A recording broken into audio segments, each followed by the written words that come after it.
Modern theology often treats Jesus of Nazareth as a subject requiring robust defense, meticulous explanation, and historical argumentation. Friction occurs when we force this bottom-up methodology onto the texts of Paul and the author of Hebrews. The modern demand to build a case for who Jesus is clashes with the actual structure of these letters. Paul and Hebrews never pause to construct arguments for the gospel. They do not defend it. Instead, they presuppose a specific, unargued framework, a logic of the word they assume their audience already recognizes. In this framework, the word is an active, judging, covenantal agency. It is already at work before the reader arrives. Mapping this unargued logic reveals the consequences of our modern approach. Abandoning the New Testament's own framework changes the very identity of the figure being described. Reading these texts as apologetic arguments obscures the authority they claim to possess. It treats the scripture as a request for agreement, rather than the announcement of a present reality. Paul's letters contain no philosophical defense for his framework. He does not explain it, he assumes it. This illustrates the gospel as active agency. The word strikes, confronts, and exposes, acting without permission. Faith is a response to encountering this already spoken word. As shown, it is not generated internally, but evoked by the impact of revelation.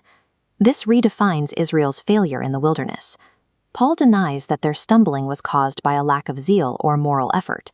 He identifies an epistemic failure. The people misrecognized the active word standing directly in front of them, pursuing righteousness as something attainable apart from revelation.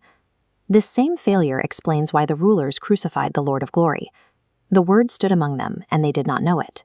If the core problem is recognition rather than morality, then salvation involves acknowledging a reality that is already present. Paul's view of the law reinforces this continuity. He does not see Christ as the termination of the law. This timeline shows telos. Christ is the Word embodied as the law's intended object. This explains Christ as the rock that followed Israel, an unbroken continuity of revelation. The Word in the wilderness is now disclosed as Christ. Paul never stops to justify this structural connection.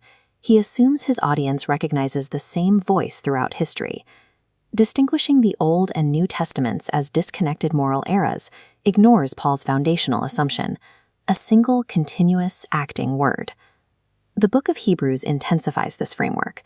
From its opening verses, it removes any neutral ground for the reader. The declaration is final. God has spoken. The Son is the full embodiment of that spoken word. In Hebrews, the word penetrates and judges living intentions. It is a present tense voice that addresses people in the moment.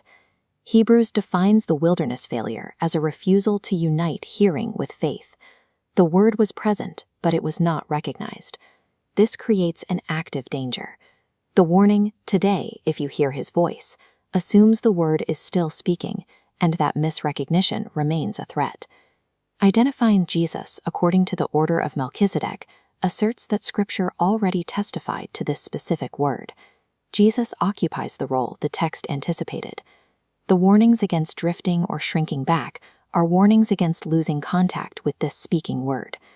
When the text says no sacrifice remains, it points to finality. There is no other word coming. Hebrews eliminates neutral ground, forcing a binary choice: recognize the word or reject it. Paul and Hebrews do not rely on proving Jesus' divinity or debating his historical impact.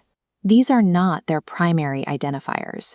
Their letters do not move from a historical Jesus toward a constructed theology.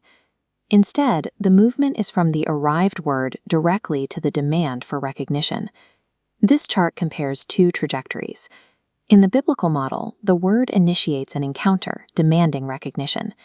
In the modern model, Jesus becomes a subject of interpretation, reduced to a manageable concept. When the word no longer speaks with authority, interpretation replaces recognition. Without its inherent agency, the figure of Jesus is reduced to an explainable and manageable figure. A Jesus who can be managed is a Jesus who can be replaced. Once replaceable, the Jesus of the New Testament has already been lost.